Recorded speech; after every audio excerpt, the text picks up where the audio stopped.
Royal संस्थान उदयपुर में एक बार पुनः आप सभी का हार्दिक स्वागत है। आप सभी को पता है कृषि पर्यवेक्षक भर्ती 2023 में जो आपकी वैकेंसी आई थी उसका एग्जाम 4 फरवरी 2024 को होने जा रहा है। हर कोई बच्चा ये चाहता है कि मेरा नाम इस वैकेंसी में आए और मेरा नाम सरकारी नौकरी में भी आए। हर कोई बच्चा रात दिन मेहनत कर रहा है, कोई 6 महीने से, कोई 12 महीने से अपना सब कुछ दांव पे इस भर्ती के लिए लगा रखा है। लेकिन अंतिम समय में बच्चा जब तैयारी करता है तो उसके दिमाग में इस तरीके के आपके पर्सन आते हैं दिमाग में कि क्या पता क्या होगा, और पर्सन आना स्वाभाविक है क्योंकि सिचुएशन ही एग्जाम से पहले वैसी ही बनती है। आज के इस वीडियो में मैं आपको बताने वाला हूं कि अंतिम 30 दिन में आपकी जो है क्या रणनीति होनी चाहिए कि आपके अच्छे स्कोर के साथ में, अच्छी रैंक के साथ में आपका लिस्ट में नाम आए। तो बिना टाइम खराब करे अपन जानेंगे कि अंतिम 30 दिन के अंदर आपको कैसे पढ़ाई करनी चाहिए कि आप अपने परिवार का और अपने खुद का सपना साकार कर सको। सबसे पहले अपन यहाँ ये जानेंगे कि इस टाइम बच्चे के समस्या क्या है। उसके दिमाग में सबसे बड़ी जो अभी समस्या आ रही है वो ये है कि सर, मैं जब अभी पढ़ रहा हूँ तो मेरे मन के अंदर जो फीलिंग है वो वैसी नहीं आ रही जैसी आज के 12 महीने पहले या 6 महीने पहले जब मैंने तैयारी चालू की थी। उस टाइम मेरे पास में जो एनर्जी थी या फिर जो मुझे मन में जो फील हो रहा था वो फील अब नहीं हो रहा। सर, परीक्षा का तो 1 महीना बचा है, वो मेरी फीलिंग कहाँ गई? तो अपन देखते हैं कि एक्चुअल में अभी सिचुएशन क्या है आपकी। तो इसको अपन एक साधारण एग्जाम्पल के थ्रू समझेंगे। जैसे मान लो यहाँ पे एक बाल्टी पड़ी है, खाली बाल्टी है यहाँ पे, और ऊपर जो है ये एक नल है जिसको अभी अपन ने ओपन किया है। जैसे अपन नल ओपन करेंगे तो आपको पता है एक तेज आवाज के साथ में इस बाल्टी में पानी आना चालू हो जाएगा। लेकिन आप देखोगे कि जैसे जैसे बाल्टी भरती जाएगी वैसे वैसे पानी की आवाज कम होती जाएगी, और एक पॉइंट पे जब आपकी बाल्टी ये पूरी भर जाएगी, उस केस के अंदर क्या होगा कि नल चालू होने के बावजूद भी आवाज जो है आप कितना भी कुछ क्यों क्यों ना कर लो, खाली बाल्टी जितनी नहीं आएगी। मतलब नहीं की बराबर आवाज आपकी आने वाली है, चाहे आप नल खुला भी रख दो। इसका मतलब ये हुआ कि चाहे आप कुछ भी कर ले, खाली बाल्टी जैसी आवाज आपके पास में कभी नहीं आएगी यदि बाल्टी भरने के बाद में नल चालू है तो। सेम केस यहाँ बच्चों पे लागू होता है। आपने 12 महीने जब पहले तैयारी चालू की थी तब horticulture, animal husbandry, agronomy, GK और हिंदी सभी सब्जेक्ट के अंदर आपकी बाल्टियां जो थी वो खाली थी। धीरे धीरे करके 12-6 महीनों में आपकी बाल्टियां भर चुकी है। जब भी आपके सामने कोई क्वेश्चन या फिर कोई प्रॉब्लम आती है, आप पेपर सोल्व करते हो, ज्यादातर आंसर आपके दिमाग में फीड है क्योंकि आपने याद कर रखा, आप आंसर बता दोगे। लेकिन मन के अंदर वो जो पहले वाली फीलिंग थी वो कभी नहीं आएगी। इसका मतलब है कि ये जो फीलिंग सैचुरेशन कंडीशन इसको हम बोलेंगे, ये आपके लिए सही है या गलत है? तो ये आपके लिए सही है क्योंकि सैचुरेशन कंडीशन का मतलब है जो कंटेंट आपको चाहिए था लगभग आपके पास रेडी है, तैयार है, लगभग चीजें आप सीख चुके हो। अब आपको इसको एग्जाम तक लेके जाना है, परीक्षा के अंदर इसमें से छांट के ओएमआर में उतार के आना है। इसलिए सैचुरेशन कंडीशन वाले जो भी बच्चे हैं उनको घबराने की जरूरत नहीं है। यह आपके लिए अच्छा पॉइंट है, प्लस पॉइंट है। अब अगली सिचुएशन इस टाइम बच्चों के पास में क्या बन रही है, वो ये बन रही है कि सर क्या पढ़े क्या छोड़े, कुछ समझ में ही नहीं आ रहा। जैसे ही मैं रजिस्टर लेके बैठ रहा हूँ, एक एक पेज पढ़ना चालू करता हूँ तो ऐसा लगता है कि सब कुछ आ रहा है। भाई आपको आ तो पिछली भर्ती में भी रहा था, पिछली भर्ती में भी आप रजिस्टर खोल के बैठते तो लाइन टू लाइन आपको याद था। फिर पिछली भर्ती में जब आपका नंबर ही आ गया तो अभी क्यों पढ़ रहे हो? अरे सर, नंबर नहीं आया था, कुछ नंबर कम पड़ गए। इसका मतलब ये तय है कि मन में फीलिंग आ रही है कि सब कुछ आ रहा है, लेकिन रजिस्टर खोलने पर भी ऐसा लग रहा है कि आ रहा है। लेकिन आपको जब पेपर दे रहे हो, अभी आप प्रैक्टिस पेपर आपने चालू कर दिए होंगे, अगर नहीं किए तो अब आप करने वाले हो। तो जब आप पेपर देते हो तो आपको पूरे में से पूरे ही नंबर आने चाहिए। भाई 100 के 100 क्वेश्चन सही होने चाहिए। अरे सर, 100 तो नहीं होते, मेरे तो 70 ही हो रहे हैं, 75 ही हो रहे हैं सर, 80 हो रहे हैं, बाकी कहाँ गए? बाकी का सर पता ही नहीं चल रहा। लेकिन मैं जैसे रजिस्टर लेके बैठता हूँ तो ऐसा लगता है कि क्या पढ़ूं, सब कुछ आ रहा है। इसका मतलब ये क्रिटिकल सिचुएशन है और ये छांट पाना आपके लिए सबसे इम्पोर्टेंट टास्क है कि कौन-सा नहीं आ रहा। अब इसके लिए आपको क्या करना होगा, अपने आप को युद्ध स्तर पर उस लेवल तक लेके जाना होगा और अपने आप को प्रिपेयर करने होगा। कैसे? कैसे ये है कि आपको जब रजिस्टर आप लेके बैठोगे तो ये बात सही है कि 80% आपको याद है, 20% आपको याद नहीं है या कन्फ्यूजन है, जो कि आप जब इस 80% को साथ में खोल के बैठोगे तब ये दोनों ऐड हो जाएँगे और 100% आपको रिस्पॉन्स देंगे, मतलब सब कुछ आएगा। लेकिन अगर आप कुछ ऐसा कुछ करो कि ये 20% आपको पता पहले ही लग जाए कि ये क्या याद है, क्या नहीं है, तो आपका काम आसान हो जाएगा, क्योंकि यहाँ आपको अब मेहनत करने की ज़रूरत है। तो सर हम इसको कैसे छाँटें? तो छाँटने के लिए आपको क्या करना होगा? आपको सब कुछ आ रहा है, तो आपको रिवीजन करना होगा। तो सबसे पहले लाइन टू लाइन आपको सिलेबस याद होना चाहिए। रिपीट कर रहा हूँ, लाइन टू लाइन सिलेबस याद होना चाहिए। सिलेबस याद होने के बाद में आपको फॉर एग्ज़ाम्पल मैं सिलेबस लेके चला, मान लो मैं एग्रोनॉमी में आया। एग्रोनॉमी के अंदर मैंने कोई एक टॉपिक उठाया, जैसे सीरियल क्रॉप्स। आई बात समझ में? सीरियल क्रॉप्स की अगर मैं बात करता हूँ, उसके अंदर मान लो आपका गेहूँ है, बाजरा है, जौ है, ज्वार है, इसके अलावा आपका चावल है, ये सब आ गई सीरियल क्रॉप्स में। अब मैं जाऊँगा पर्टिकुलर एक टॉपिक के ऊपर, गेहूँ पे। ऐसे मान लो आपके सिलेबस में है महाराणा प्रताप, तो मैं पर्टिकुलर जीके में जाऊँगा महाराणा प्रताप पे। मैं आपके सिलेबस के अंदर जाऊँगा मंदिर और बावड़ियों पे, अगर सिलेबस के अंदर है तो। ऐसे अपन पूरे सिलेबस के अंदर टॉपिक उठाएँगे। सबसे पहले क्या कंटेस्ट करेंगे? सिलेबस। सिलेबस के बाद में हर सिलेबस का, आपका जो अलग-अलग सब्जेक्ट का सिलेबस है, उसका टॉपिक उठाएँगे। टॉपिक एक उठाने के बाद में उस टॉपिक का पूरा स्ट्रक्चर पता करेंगे कि ये टॉपिक किस पे टिका हुआ है। इस टॉपिक का मतलब इसमें क्या पढ़ाया जाता है, क्यों पढ़ा जाता है, क्या और क्यों के बीच में अगर आप फँस गए तो डेफ़िनेटली रैंक लेके आ जाओगे। क्या लेके आ जाओगे? रैंक। जैसे फॉर एग्ज़ाम्पल जनरली मैंने देखा है, एग्रीकल्चर का बच्चा ये बोलता है कि मेरे पास तो क्या सिलेबस है, मेरे पास क्या सब्जेक्ट है, मेरे पास तो रट्टाफिकेशन वाला है। बिल्कुल गलत। इस धरती पर केवल याद करने की कोई चीज़ है ही नहीं, समझने के साथ में आप याद कर सकते हो, और जैसे-जैसे समझोगे और प्रैक्टिस करोगे तो चीज़ अपने आप ही याद होगी। जैसे फॉर एग्ज़ाम्पल आपके पास मान लो, आप लोग पढ़ रहे हो गेहूँ, क्या पढ़ रहे हो? गेहूँ।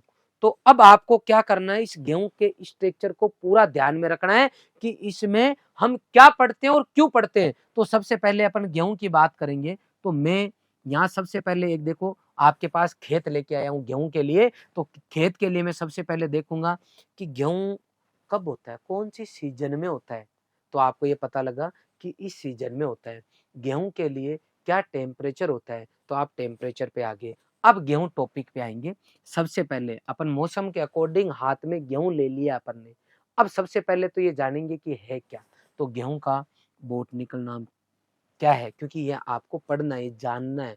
ये सबसे पहले कहाँ आया? इसका उत्पत्ति स्थान क्या है? इसमें गुणसूत्र कितने होते हैं गेहूँ के लिए? और क्या बेसिक जानकारी, इसमें कार्बोहाइड्रेट कितना होता है? प्रोटीन कितना होता है? जब यहाँ मैं गेहूँ का रिवीजन कर रहा हूँ अभी, तो मैं यहाँ साथ में दिमाग में चावल भी लेके चलूँगा, ज्वार भी लेके चलूँगा, बाजरा भी लेके चलूँगा। जब मैं यहाँ रिवीजन करूँगा तो मुझे दिमाग में ये रहे कि इसका उत्पत्ति स्थान तो मान लो मध्य एशिया है, लेकिन उसका उत्पत्ति स्थान मान लो भारत है। तो आपको ये ध्यान में रखना होगा, पूरी स्ट्रक्चर जो है एक दूसरे से रिलेटेड है। तो यहाँ पे आप गेहूँ पे ही चलोगे, लेकिन चीज़ें दूसरी जो गड़बड़ होती है, जहाँ कन्फ्यूजन होता है, वो साथ में पैरेलल आपका दिमाग काम करता रहे इसके ऊपर। इसके बाद में आप गेहूँ की बेसिक जानकारी ले ली, अब उसको कहाँ डालोगे गेहूँ को? गेहूँ में क्या पढ़ना है? उसको बुआई से लेके कटाई तक का पूरा सिस्टम गेहूँ का आपको पढ़ना है। तो सबसे पहले आप जाओगे कहाँ? बुआई करने गेहूँ की। तो बुआई करने जब खेत में जाओगे, तो किस तरीके का खेत है? इसका मतलब वहाँ टिलेज, भू परिष्करण गेहूँ के लिए कौन-सा काम में आता है, कब काम में आता है? फिर आप गेहूँ को जब आप मिट्टी के अंदर अगर डालोगे तो किस तरीके की वो मिट्टी है।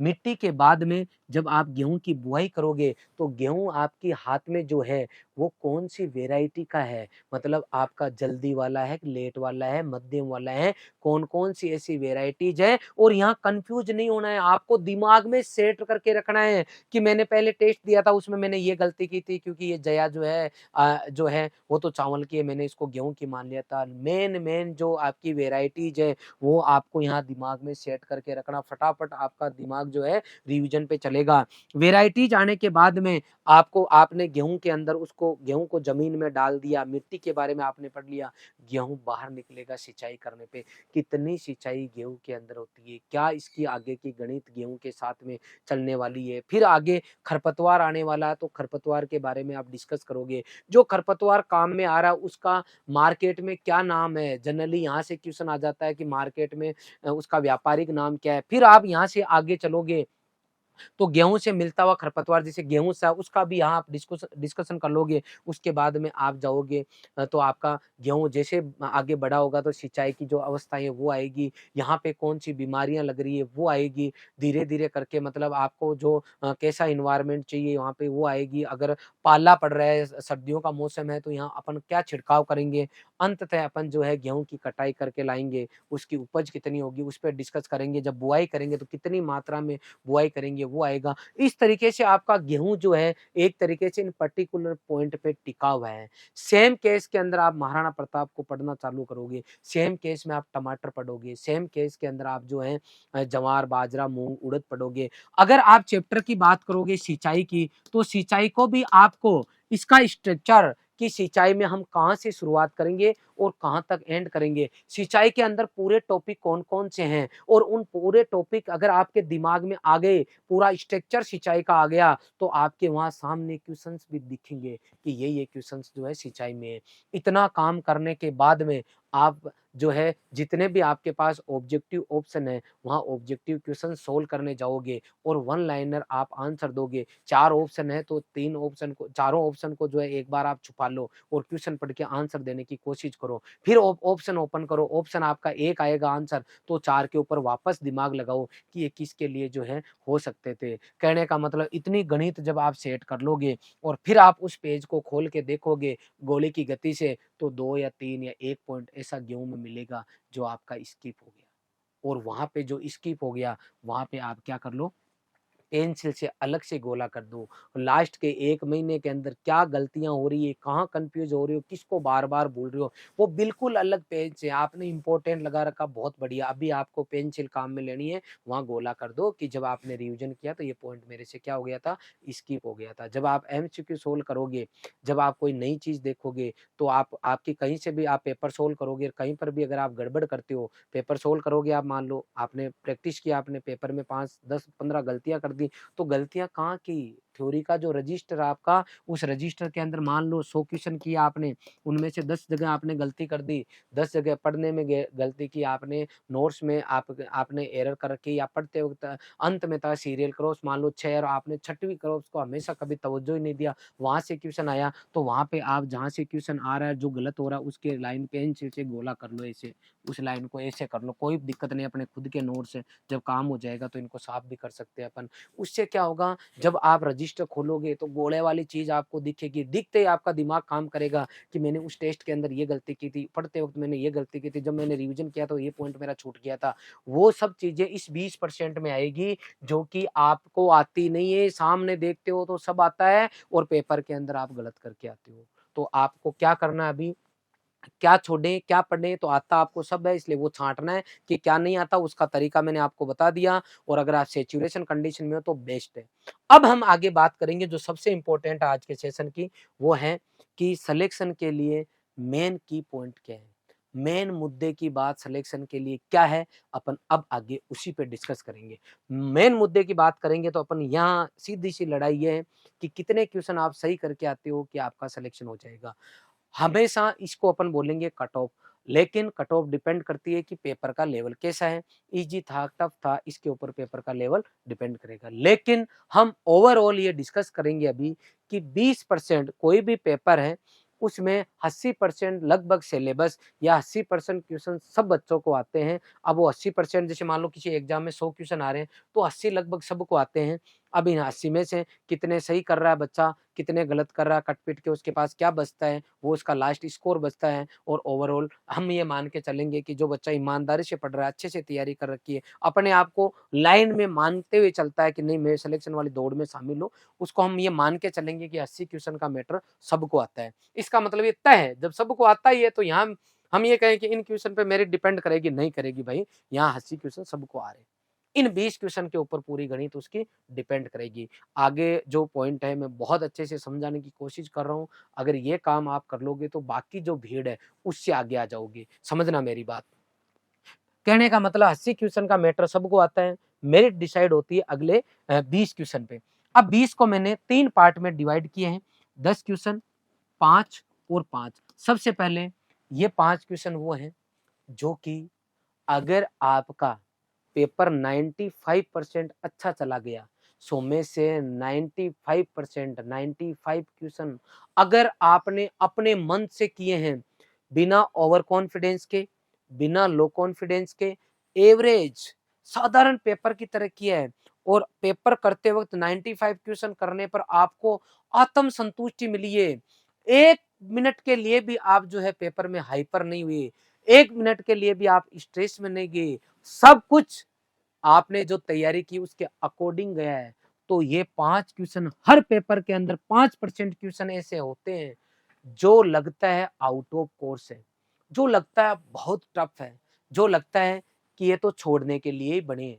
तो ऐसे क्वेश्चन ये 5% छोड़ने वाले या आउट ऑफ कोर्स लगने वाले या बहुत ज़्यादा टफ लगने वाले, ये 5 क्वेश्चन वही बच्चा अटेम्प्ट कर पाता है, जो बच्चा 95% पेपर को अच्छे से कर लेता है। इसका मतलब है, ये पर्सन आप तब कर पाओगे, जब आप 95 अच्छे से कर लोगे। यहाँ पर रिस्क ले सकते हो, आपका दिमाग बिल्कुल प्रॉपर काम कर रहा है, तो आप इन 5 क्वेश्चन पे हाथ डालोगे, तो ये आपके रैंक बढ़ाने के काम में आएगी, ये first, second, third, fourth, fifth में नाम लेने के काम में आएगी।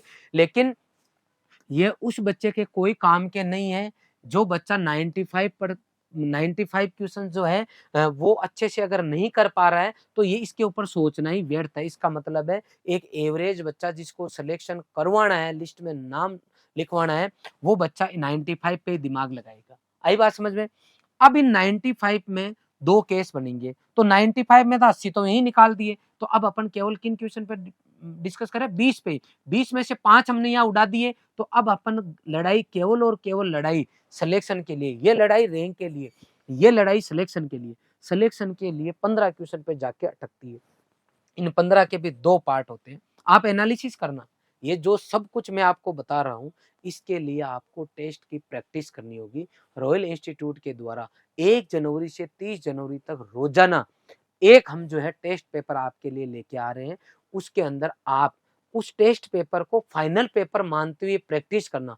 इसके अलावा भी आप कोई प्रैक्टिस करते हो, कोई तकलीफ नहीं है, लेकिन एक बार कम से कम रोज की एक पेपर के ऊपर अप्लाई करके देखना। हम भी जो आपका जो पेपर ले रहे हैं उसमें मान के चलेंगे कि 5 क्वेश्चन इस तरीके के देंगे आपको, जो कि ये इधर अच्छा करोगे तो ही इन पे हाथ डाल पाओगे, अदरवाइज आपके छोड़ने के लिए। अब देखो, ये जो 15 क्वेश्चन है इसके अंदर बच्चा कहाँ मात खाता है, कैसे सिलेक्शन के पास जाता है और कैसे दूर होता है, वो है ये 5 क्वेश्चन। तो आपको कंटेंट बोले तो आपने जो स्टडी मटेरियल पढ़ा है वो सिलेबस में तो है, लेकिन आपने कभी उसको छेड़ा ही नहीं।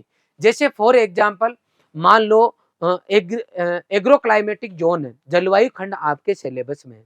आपने हमेशा किसी भी संस्थान के पढ़ाए गए नोट्स या कोई बुक आप लाके पढ़े, लेकिन उसमें ये टॉपिक नहीं था। न तो आपने सिलेबस लाइन टू लाइन पढ़ा, और सिलेबस पढ़ा तो भी आपने गौर नहीं किया कि ये टॉपिक क्या है, तो आपने ध्यान ही नहीं दिया, आपने केवल वो मैटर पढ़ा, और ये टॉपिक अगर छूट गया तो आपका एक क्वेश्चन अगर इसमें से आया तो ये आपका रह गया। तो इस क्वेश्चन को अपन ये बोलेंगे कि आउट ऑफ कोर्स आया है? नहीं बोल सकते, क्योंकि ये तो सिलेबस में था। लेकिन आपके लिए आउट ऑफ कोर्स हो गया, क्योंकि आप पढ़ ही नहीं पाए या कोर्स में ये पता ही नहीं कर पाए कि भाई ये टॉपिक है क्या। दूसरा, मान लो सीरियल क्रॉप्स है, आपको ये कहा गया कि 6 है मान लो, और आपने उसमें से 5 पढ़ ली कि एक इंपॉर्टेंट जवार जवार पहले आता था, अब वो धुरीन वाला बंद हो गया आना, अब नहीं आता, तो आपने छोड़ दिया उसको। अब उसमें से कोई नॉर्मल क्वेश्चन आ गया, लेकिन आपके लिए आउट ऑफ कोर्स हो गया क्योंकि आपने वहाँ पे ध्यान नहीं दिया। इसका मतलब ये हुआ कि पूरे कोर्स के अंदर छोड़ना कुछ नहीं है, सरफेस नज़र से आपको पूरा पढ़ना है। ये बात सही है कि इम्पोर्टेंट है, तो इम्पोर्टेंट है वो तो यहाँ फँस गए 80 में, वो आते हैं सबको। इनके लिए आपको गहराई से चीज़ें पढ़नी है और सिलेबस के अकॉर्डिंग जो आपका टॉपिक है, जो सिलेबस है, उसको सबको पूरे सिलेबस को पूरी तवज्जो देनी है। यहाँ ये गलती बच्चे से होती है कि कई बार आप देखना, मैं कह रहा हूँ उसको प्रैक्टिस करके देखना आप। आप कहोगे कि मैं सर रात को पढ़ा था और जो मैं छोड़ के आया वही सबसे पहले आ गया। ऐसा होता है वो यहाँ, ये केस है पूरे 100 क्वेश्चन के अंदर 5 जगह ये जो है 5 क्वेश्चन के अंदर मामला फँस जाता है। इसके अलावा ये 10 क्वेश्चन वो हैं जो कि आपको सिलेक्शन से दूर लेके जाते हैं या आप सिली मिस्टेक करते हो। एग्ज़ाम से पहले आपको किस तरीके से अपने आप को मेंटेन करना चाहिए, 1 महीने पहले से ही। दूसरा, एग्ज़ामिनेशन हॉल में आप पहुँच गए, तो आपको किन विशेष बातों का ध्यान रखना चाहिए, पेपर को आपको कैसे पढ़ना है, पूरे क्वेश्चन आपको कैसे सॉल्व करने हैं, कौन-सा आपको सिस्टम लागू करना है। अब जो अगला स्टेप आ गया, ओएमआर शीट को कैसे भरें, ओएमआर शीट भरते वक़्त किन विशेष बातों का ध्यान रखें। ये पूरी जो गणित है, वो यहाँ पे लागू होती है। अब आपको नॉर्मल सा क्वेश्चन आ गया, मान लो कि निम्न में से बकरी की नस्ल नहीं है और पहली जो है आपकी बकरी की नस्ल थी और आपने टिक कर दी और आपने नहीं पढ़ा। एक एग्जाम्पल दे रहा हूँ। अब बताओ इसके अंदर कौन होशियार, कौन कमज़ोर? कौन-सी बच्चे ने कौन-सी बुक से क्या पढ़ा? अरे क्या मतलब है इसका? आप ये गलत करके आ गए कि हाँ सर आ गया, तो आप हुए ना दौड़ से बाहर हुए कि नहीं हुए? इसका मतलब है नौकरी नहीं लगने का कारण जो क्वेश्चन नहीं आ रहे हैं वो नहीं है। नौकरी नहीं लगने का कारण मैं हर बार रिपीट करता हूँ, जो क्वेश्चन आ रहे हैं वही है। और इसका मेन कारण है कि जब आप टेस्ट देते हो और जब 2 घंटे का आपका पेपर है, तो आप 1.5 घंटे बाद में कहते हो सर मुझे जाना है मेरी कॉपी ले लो। यहाँ तो खैर हम कॉपी लेंगे नहीं आपसे, लेकिन जो बच्चे कहीं पर टेस्ट या तो दे ही नहीं रहे, ऑनलाइन वाला बच्चा ऑफलाइन की प्रैक्टिस नहीं कर रहा, कहीं न कहीं जो गड़बड़ घोटाले आप प्रैक्टिस से पहले इस हाउ टू अटेम्प्ट पेपर में इसी में कर देते हो, तो आपके 10 क्वेश्चन पे पानी फिर जाएगा। या आपको अगर 30 दिन बचे हैं, तो 30 दिन कम से कम रोज एक पेपर की प्रैक्टिस करना है और प्रैक्टिस करते वक़्त आपकी पूरी feeling same to same examination hall की होनी चाहिए। उसी तरीके से आपको अप टू डेट होके आना है। कई बच्चे यहाँ टेस्ट देने आते हैं, अरे सर लेट हो गया अलाउ कर दो। एक भी बच्चे को अब मैं अलाउ नहीं करूँगा। आपका जो टाइम है, उसी टाइम आपको पेपर देने आना है। 15 मिनट पहले बुलाया जाता है, तो 15 मिनट पहले ही आना है। हर पेपर को फाइनल पेपर मान के चलना है और ये सब सिचुएशन आपको बना के चलना है। अगला जो मैं वीडियो लेके आऊँगा, उस वीडियो के अंदर आपको ये बताने वाला हूँ कि पेपर के लिए आपको किन-किन विशेष बातों का ध्यान रखना है, पेपर से पहले, पेपर के बाद में और पेपर आपके हाथ में आने के बाद में आपको क्या कुछ करना होगा, कैसे किन लोगों के आपको संपर्क में रहना होगा, कैसे अपने आप के कॉन्फिडेंस को आपको बढ़ा के रखना होगा, वो सभी चीज़ें मैं है वीडियो का जो है पार्ट 2 जो है उसके अंदर डिस्कस करूँगा। अगले वीडियो में बताऊँगा कि किन-किन गलतियों को आपको दोहराना नहीं है, क्या-क्या एक जनरल बच्चा मिस्टेक करता है। पुनः इस वीडियो का सार यही है कि आपको अगर अभी ऐसा लग रहा है कि कुछ ज़्यादा याद नहीं हो रहा या पता ही नहीं चल रहा क्या चल रहा है, इसका मतलब सैचुरेशन कंडीशन में हो, जो नहीं आ रहा है वो छाँटना है और 20 क्वेश्चन पे दिमाग लगाना है। 5 क्वेश्चन पे ज़्यादा दिमाग लगा के 95 क्वेश्चंस को खराब नहीं करना है। वो क्वेश्चन केवल और केवल डिपेंड करेगा कि आपके 95 क्वेश्चन कैसे गए हैं। 95 में आपके 10 और 5 का ग्रुप है। 5 जो है अपन कोर्स में कंटेंट जो अपना बचा हुआ उसको कवर करने में लगाएँगे और 10 में जो हम गड़बड़ियाँ करते हैं उनको सुधारने में लगाएँगे। पुनः आप इस वीडियो को ज़्यादा से ज़्यादा बच्चों तक भेजें, सेंड करें ताकि बच्चों को फ़ायदा मिल सके और अगला वीडियो जो है मैं आपको जल्द देने वाला हूँ इसी के अकॉर्डिंग और आपको पूरी कोशिश करूँगा कि अप टू एग्ज़ाम तक कृषि पर्यवेक्षक भर्ती से रिगार्डिंग क्या कुछ आपको विशेष जो है टिप्स देने की ज़रूरत है, किन बातों को फ़ॉलो करने की ज़रूरत है, मैं आपको लगातार देता रहूँगा। आपने ये पूरा वीडियो देखा, इसके लिए आपका बहुत-बहुत आभार। Thank you very much.